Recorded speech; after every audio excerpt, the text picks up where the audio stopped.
जोहार गे सानाम गाते को। तो जल्दी जल्दी लाइव रे जोड़ा तबन पे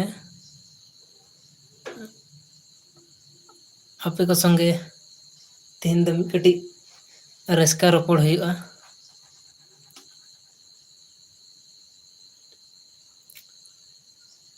तो गाते को तीन दो लाइव रे हे हुई केना निया खातिर गे जे आपे आडी आडी गोड़ो पे एम कदे ताबुना। तो उना लगित ते आडी आडी सारहाव आर नौका गे ना माड़ा सेन हो गोड़ो एमाइन तबन पे। तो उना नपाय वीडियो को बाइन बनाव दाड़े कान रेहों आडी आडी गे गोड़ो ᱧᱟᱢ कदा आर निंका गे गोड़ो एमाइन तबन पे।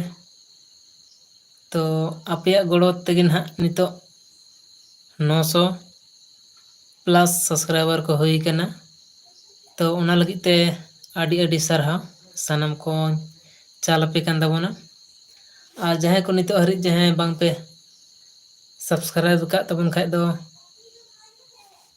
चैनल टा सब्सक्राइब तबन पे आर चेक लेकाते वीडियो बेसिंग बना दाड़ेया से बेस हुआ। जहां को पे बड़ाई ताबोना उनको को दो ना कमेंट तलाते लाइन ताबन पे चेदा से इंग मा नवा होड़ उनाते ना उना बेस दो हाँ वीडियो बनाव को दो बाइन बड़ाया। तो दया कते जहां को पे बड़ाई ताबोना उनको को दो ना लाइन ताबन पे कमेंट माध्यम ते। तो देलाबन जल्दी लाइव रे जोड़ा ताबन पे ना आर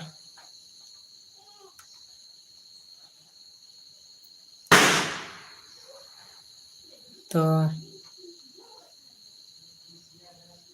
चाट ताबन पे ना बांग कमेंट लेखाय तो गल्प रे बेस बांग बुझो।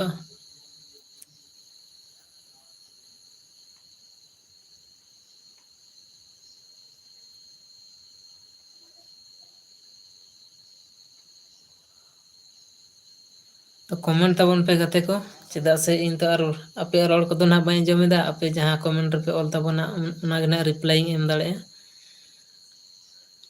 तो तीन दो मस्टली अबोरन 900 प्लस सब्सक्राइबर को हुई कना उना खातिर गे हां लाइव रे हे हुई कना। तो नवा लगित ते आडी आडी जतो को गे सारहाव आर जहां लका गोड़ो पे एम कदिन ताबोना हां उनका गे माड़ांग सेन हो गोड़ो एमाइन ताबन पे।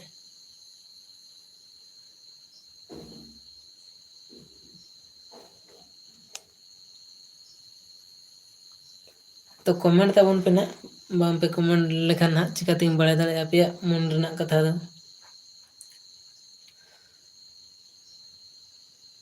आर वीडियो को जहां को पे बड़ाय ताबोना जहाना बाड़ीदो कना तो ना कमेंट तलाते बड़ाय चिन ताबन पे चेदा से इन तो आर मारे हर दो ना बांग कनी हो नवा नवा गे चेदो हुई कना वीडियो को बनाव लगित ते। तो जहाना वीडियो तला रे जदी बाड़ी हुई कन खाय कमेंट तलाते लाई ताबन पे आर चेक लेका रे बेस सिंग बनाव दाड़ेया उना को ना जहां को बड़ाय ताबोना पे उनको को दो ना लाइन ताबन पे।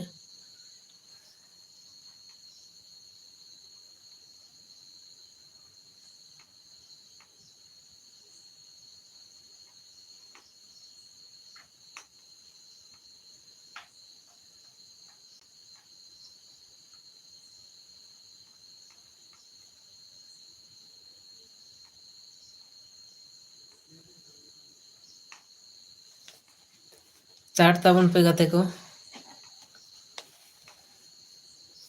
कमेंट ताबन पे कमेंट बांका इन चिकातिंग बड़ाया आपे मने रे चे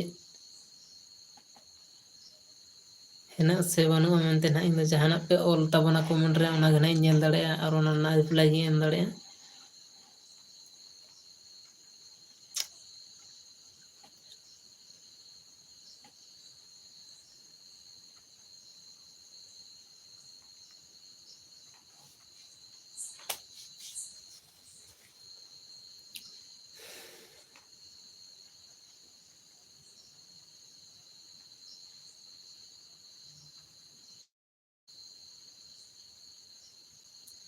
Hello,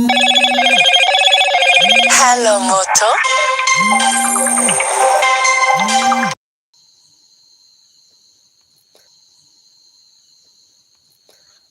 तो सॉरी गते को हितो फोन हेज लेन तहना अदो ओना फोन गिन रका ले तहना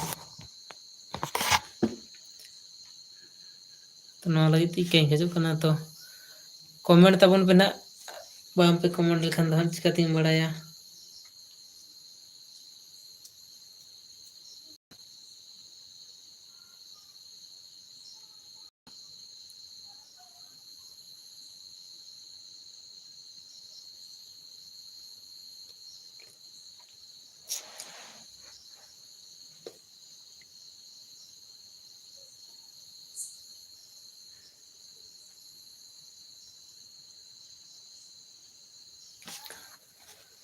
जोहार के गते को कमेंट तबन पे आ वीडियो हो लाइक तबन पे कमेंट बापे कमेंट तबन लेखन दो कथा रे बेस बांग बुझुक कना आपे मुंडे रना कथा चिकाती बड़ाया बांग पे लाय तबन लेखन कमेंट तलाते लाय तबन पे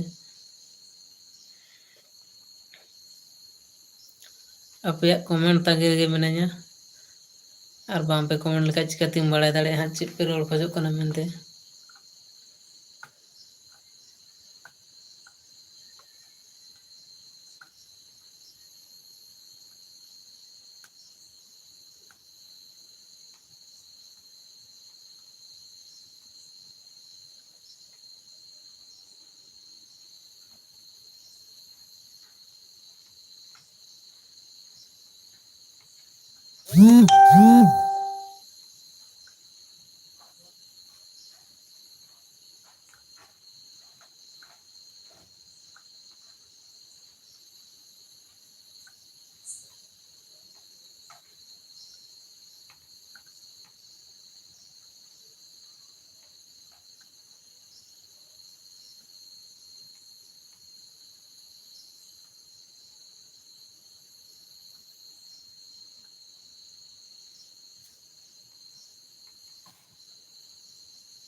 XYZ दादा आड़ी आड़ी सरहा कमेंट लगित ते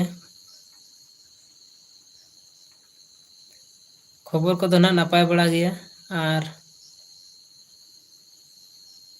हुड़ू को ना ने रास्का के गेले कना और दुर्गा पूजा सेटर कना दुर्गा पूजा दो ना अब बांगा रह नेल बड़ा दो दाड़ा बड़ा हुआ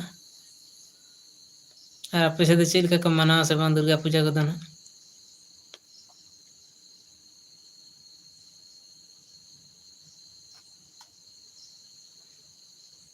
जहाँ से तो चला हुआ दाड़ान दुर्गा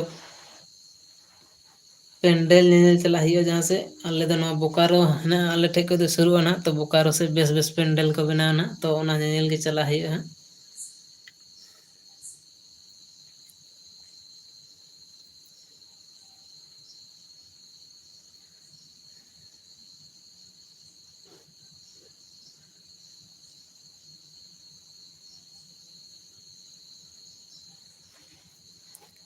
और बाकी पैसे लाई में हुड़ू को चेल का गिले बड़ा से